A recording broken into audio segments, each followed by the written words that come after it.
Mandela effect ये दुनिया की एक ऐसी अजीब सी चीज़ है जिससे पूरी दुनिया चौंकी हुई है और आज तक कोई भी नहीं समझ पाया कि ऐसा क्यों होता है। मंडेला इफ़ेक्ट है क्या?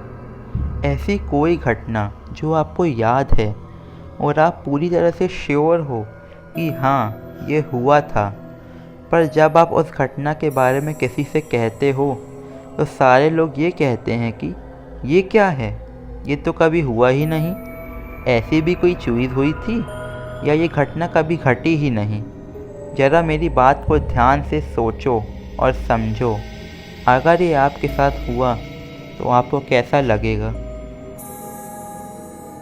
आप गूगल पर रोज़ कुछ ना कुछ सर्च करते हो, पर ज़रा सोच के देखो, एक दिन क्या हो कि आप मॉर्निंग में सोकर उठो और आपने अपना फ़ोन या लैपटॉप ओपन किया कुछ सर्च करने के लिए, लेकिन आप देखते हैं कि गूगल है ही नहीं, गूगल गायब हो गया है। और आप इस घटना को अपने आसपास के लोगों से पूछते हो तो वो लोग कह रहे हैं कि ये गूगल क्या है, पहले तो कभी नहीं सुना कि गूगल भी कोई चीज़ है और मैंने तो इसके बारे में कभी किसी से सुना ही नहीं है। तब आपकी हालत कैसी होगी? तब आपको लगेगा कि ये क्या हुआ। इस चीज़ को ही मंडेला इफ़ेक्ट कहते हैं। इस दुनिया में कई ऐसे घटनाएं हैं जिसे करोड़ों लोग दावा करते हैं कि ये हुआ था, पर अभी देखते हैं तो उसका कोई रिकॉर्ड नहीं मिलता, या किसी किसी केस में वो चीज़ किसी दूसरे तरीके से हुई थी।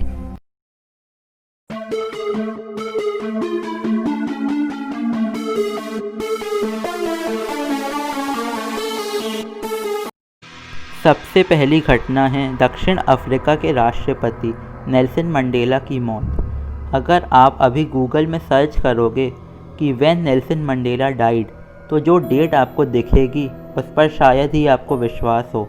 अगर मेरी बात पर आपको ज़रा भी भरोसा नहीं है तो आप खुद ही सर्च करके देख लो, आपको 5 दिसंबर 2013 की डेट देखने को मिलेगी। अजीब बात यह है कि दुनिया में लाखों नहीं करोड़ों लोगों का ये कहना है कि नेल्सन मंडेला की मौत 1991 में हुई थी, जब वो क्रांतिकारी वजहों से जेल में थे। कुछ लोगों का ये भी कहना है कि वो टीवी पर लाइव नेल्सन मंडेला का अंतिम संस्कार देख रहे थे। पर ज़रा सोच के देखो, इतने लोग गलत कैसे हो सकते हैं, और ये कैसे हो सकता है कि एक ऐसी घटना जो लोगों को इतने अच्छे से याद हो वो कभी घटी ही नहीं। 1991 में एक किताब भी पब्लिश हुई थी जिसमें ये लाइन लिखी हुई थी, the chaos that crested in the ranks of the ANC when Nelson Mandela died on the 23 July 1991, जो ये साबित करती है कि 1991 में इनकी मौत हो गई थी। तो ज़रा सोचो, कोई इंसान 2 बार कैसे मर सकता है, और इन्हीं के नाम पर द मंडेला इफ़ेक्ट रखा गया है। अब मैं आपको दूसरी मंडेला इफ़ेक्ट के बारे में बताने जा रहा हूँ, जो बचपन में आप लोगों को बहुत अच्छी लगती थी, या इसके बारे में ज़रूर से सुना ही होगा। पोकेमॉन तो देखा ही होगा, या इसके बारे में सुना ही होगा, और पिकाचू को तो आप जानते ना हो ऐसा हो ही नहीं सकता। तो आप बताओ कि इस फ़ोटो में कौन सा वाला सही है? आप में से बहुत से लोग ये बोलेंगे कि पहली वाली सही है और दूसरी वाली गलत है। जिसके पूंछ पर ब्लैक मार्क है वो ही शायद सही है। पर अजीब बात ये है कि जब से ये पोकेमॉन शुरू हुआ है, उसके पहले एपिसोड से लेकर आज तक उसके पूंछ पर ब्लैक मार्क था ही नहीं। बड़ी ही अजीब बात है। अब 1 या 2 लोग बोलते कि उसकी पूंछ पर ब्लैक मार्क था, तब भी हम ये मान लेते कि उनकी स्मरण शक्ति कमज़ोर है। पर पूरी दुनिया में लाखों लोगों का मानना है कि उसकी पूंछ पर ब्लैक मार्क था, और हम दुनिया के उन लोगों को पागल नहीं कह सकते हैं। सच बता रहा हूँ, मेरे दिमाग में भी जो इमेज थी उसमें तो मुझमें यही याद है कि उसकी पूंछ पर ब्लैक मार्क था। पर अभी आप गूगल में सर्च करोगे तो देखोगे कि उन सभी इमेज में उसकी पूंछ पर ब्लैक मार्क नहीं है। क्यूरियस जॉर्ज क्यूरियस जॉर्ज एक अमेरिकन एनिमेशन टीवी शो है। जैसे छोटे बच्चे डोरेमोन देखते हैं, वैसे ही अमेरिका के बच्चों का सबसे पसंदीदा शो है ये क्यूरियस जॉर्ज। वहाँ के सभी लोगों का कहना है कि उन्हें जहाँ तक याद है क्यूरियस जॉर्ज की एक पूँछ भी थी। पर अजीब बात ये है कि अभी आप उस टीवी शो पर देखोगे तो आपको उसकी पूँछ है ही नहीं। अब आपको लगेगा कि उन टीवी शो वालों ने इसे चेंज कर दिया होगा। सिंपल है ना? पर उसे बनाने वाले आर्टिस्ट का भी कहना है कि उसने कभी भी इसकी पूँछ नहीं बनाया। जब 2006 में इसका पहला एपिसोड देखा गया तब ये देखा गया कि उसकी पूँछ है ही नहीं। पर इतने सारे लोगों का ये कहना कि वो अपनी पूँछ के साथ खेला करता था, क्या इतने सारे लोग गलत हैं? किटकैट तो आपने कभी ना कभी खाया ही होगा या फिर किसी को गिफ्ट में दिया होगा।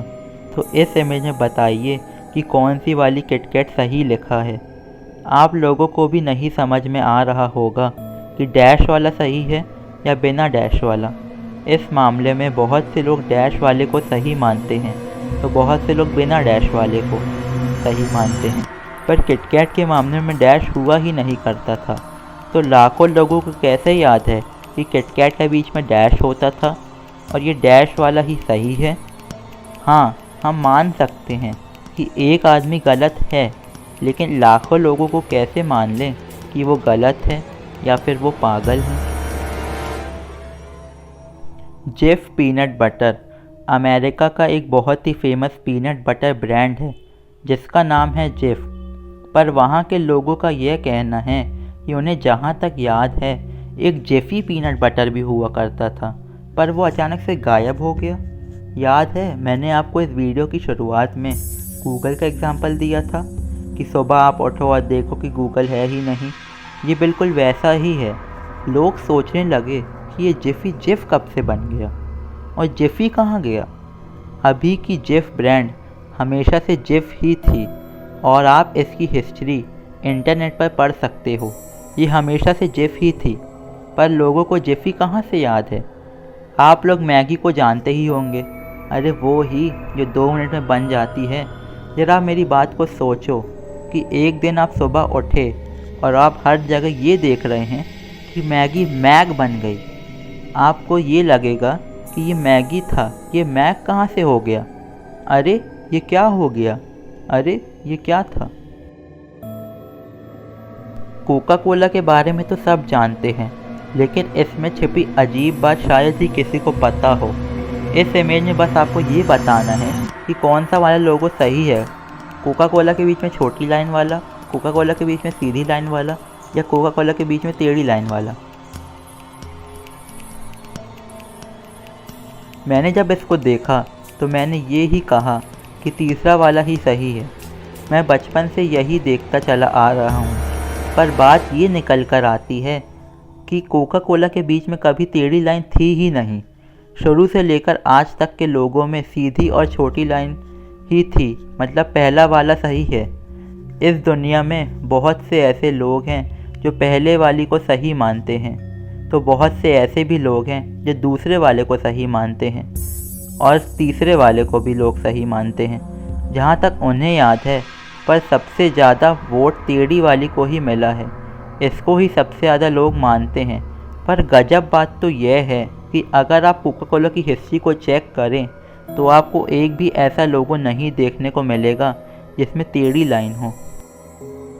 अब मेरे कहने का मतलब अच्छे से समझना कि मैं क्या कहना चाहता हूँ, फिर एक बार सोचना। कई लोगों का मानना है कि कोई इंसान भूतकाल में जाकर सब कुछ बदल रहा है, पर यह बात ज़्यादातर लोगों को बेमतलब लगेगी। मतलब कोई पास्ट में जाकर चीज़ों को कैसे बदल सकता है। एक थियोरी है पैरेलल यूनिवर्स की, जिसमें एक कोका कोला के बीच में छोटी सीधी डैश है और एक यूनिवर्स है जिसमें दोनों के बीच में टेढ़ी लाइन है, और एक यूनिवर्स है जिसमें येलो डैश है और एक यूनिवर्स है जिसमें ब्लू डैश है। और ऐसे करते करते जितनी भी पॉसिबिलिटी हैं, जितनी भी संभावनाएं होती हैं, उतनी ही यूनिवर्स असल में मौजूद हैं। तो कहा यह जा सकता है कि मंडेला इफ़ेक्ट में आप एक यूनिवर्स से दूसरे यूनिवर्स में खिसक जाते हैं। कल तक आपको यह लग रहा था कि कोका कोला के बीच में टेढ़ी डैश है, क्योंकि आप इस टाइम टेढ़ी डैश वाली यूनिवर्स में थे, पर आज सुबह आप इस यूनिवर्स में हैं। या फिर ये भी हो सकता है कि उस यूनिवर्स की बातें लिंक होकर इस यूनिवर्स में आ रही है।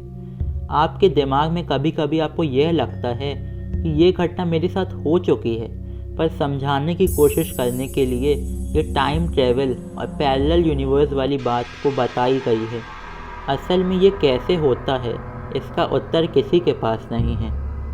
आप मुझे कमेंट करके ज़रूर बताना कौन सा मंडेला इफ़ेक्ट आपको सबसे अच्छा लगा, और क्या आपके साथ भी कुछ ऐसा हुआ है जिस पर भरोसा कर पाना बहुत ही मुश्किल है।